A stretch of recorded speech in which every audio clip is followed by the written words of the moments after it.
जय श्री कृष्ण दोस्तों, मेरा नाम निकिता है और मैं ब्लेसिंग्स टीम उड़ीसा से हूँ।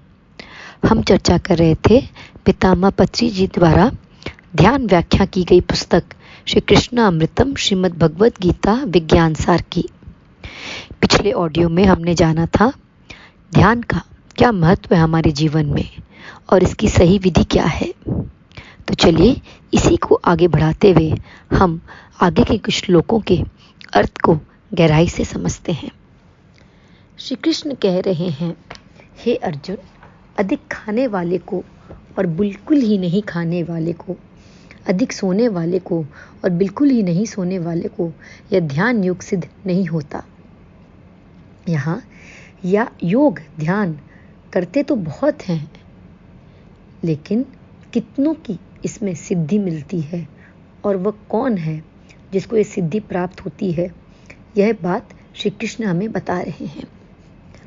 गौतम बुद्ध ने कुछ दिन पूर्ण रूप से आहार त्याग कर ध्यान करके देखा था, लेकिन उनका शरीर सूखा कर साधन करने से लाभ नहीं हुआ।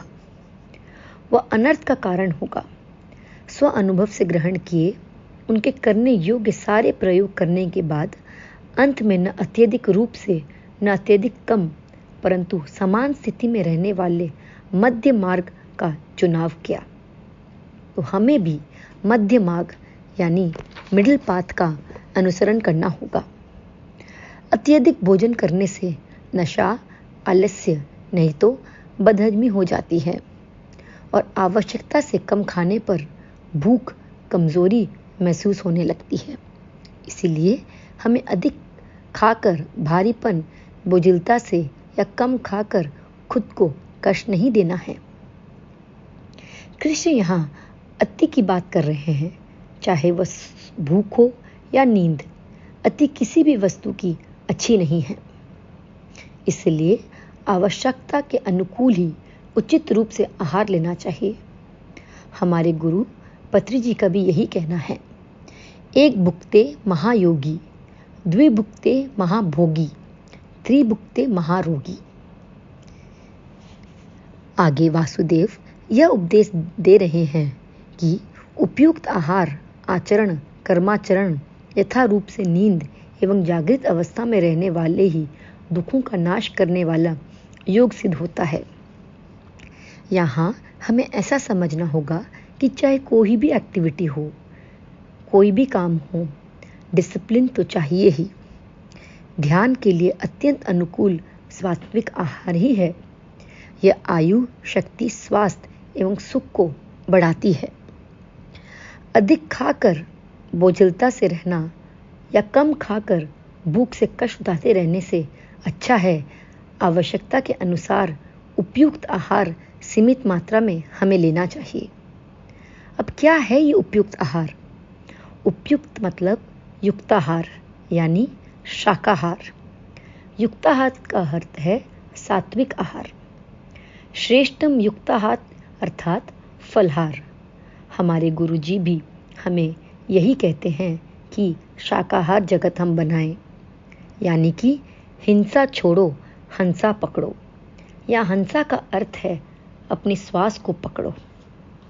हमें अपनी श्वास को पकड़नी चाहिए। हमें भूख लगने पर खाना चाहिए। जितनी भूख है उससे थोड़ा कम ही खाना चाहिए। सप्ताह में एक बार निराहार रहना चाहिए, अर्थात उपवास रखना चाहिए। अब आगे स्वप्न अवस्था यानी निद्रा। मनुष्य के शारीरिक, मानसिक आवश्यकताओं के अनुरूप सही नींद हमें लेनी चाहिए। योग से जुड़ी हुई नींद, योग निद्रा सही नींद होती है। हमारे कर्तव्य निभाने के लिए हमारे द्वारा की गई चेष्टाएं धर्मयुक्त होनी चाहिए, यानी युक्त विहार करना चाहिए। उदाहरण के तौर पर दोस्तों, पड़ोसी के दुख होने पर हमें सुखी नहीं होना चाहिए। पड़ोसी का सुख भी हमारे सुख में सम्मिलित होकर हमें युक्त विहार कहलाता है। हम जिन प्रदेशों में घूमते हैं वे सभी मानसिक शांति देने लायक होनी चाहिए और मानसिक शांति बढ़ाने के लिए साथ देने होना चाहिए, अर्थात उग्रता यानी हिंसा चिंताजनक नहीं होना चाहिए। उसी प्रकार हमें सही ज्ञान होना चाहिए। इस प्रकार के युक्त योग द्वारा ही दुख का नाश होता है। दुख हरने के लिए योग साधना करनी चाहिए, योग सिद्धि की प्राप्ति करनी चाहिए।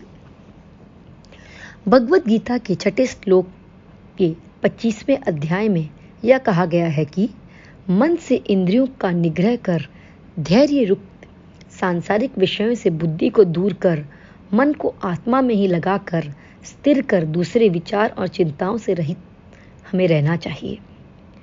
इसे हम ऐसे समझना चाहिए दोस्तों कि बाह्य चिंतन के लिए मन को बुद्धि से नियंत्रित कर, सांसारिक विषयों से दूर कर, अंतर्मुखी कर आत्मा में स्थित होने योग्य अभ्यास करना चाहिए।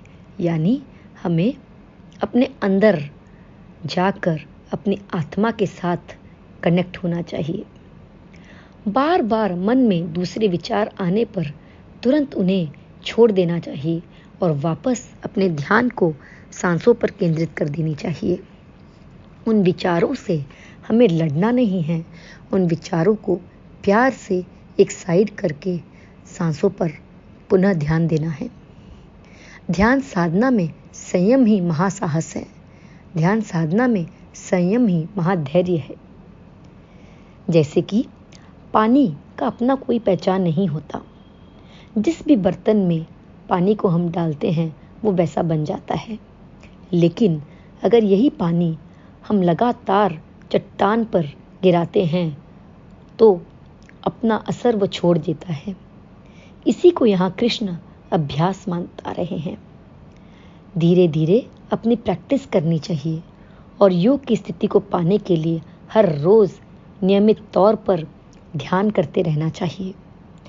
मेडिटेशन में बैठते रहिए और कुछ समय में ही आपको इसके फल स्वरूप, इसके नतीजे महसूस होने लगेंगे। अंत में श्री कृष्ण अर्जुन से यह कह रहे हैं कि स्थिर न रहने वाला चंचल मन जहाँ जहाँ विचरण करता है वहाँ वहाँ से उसे हटाकर आत्मा में ही स्थिर करना चाहिए। लेखक हमारे गुरु ब्रह्म ऋषि पत्री जी भी हमें यही ज्ञान दे रहे हैं कि हमको क्या करना चाहिए। मन उसमें कभी नहीं लगता जो हम काम करना चाहते हैं, और जो हम काम करना चाहते हैं बार बार मन उसी तरफ जाता है जो हम काम नहीं करना चाहते। इसलिए दोस्तों, मन को चंचल कहते हैं। मन को मंकी माइंड भी कहा जाता है क्योंकि वह इधर उधर भागता रहता है। वह सदा इंद्रिय सुखों के बारे में, गत स्मृतियों यानी पास्ट मेमोरीज या फिर फ्यूचर के बारे में सोचता रहता है। जब देखो यहाँ और तहाँ भागता ही रहता है। उस प्रकार के मन को आत्मा में स्थित करना ही एक ही उपाय है, जिसका नाम है श्वास पर ध्यान देना। हमारे भीतर चलने वाले सांस पर ही हमें ध्यान देना चाहिए। मन को जितना भी हम अपने सांस पर केंद्रित करते हैं, फिर भी वह जहाँ तहाँ चला ही जाता है। जितनी बार वह जाए उतनी ही बार वहाँ से लाकर श्वास पर ध्यान देना चाहिए। अगर हमको स्थिर रहना है, अपने मन को शून्य करके इस अद्भुत ऊर्जा को महसूस करना है, तो हमें बार बार अपने ध्यान को अपने श्वास पर ही लाना पड़ेगा। यही साधना अभ्यास हमें निरंतर करना है दोस्तों। धन्यवाद।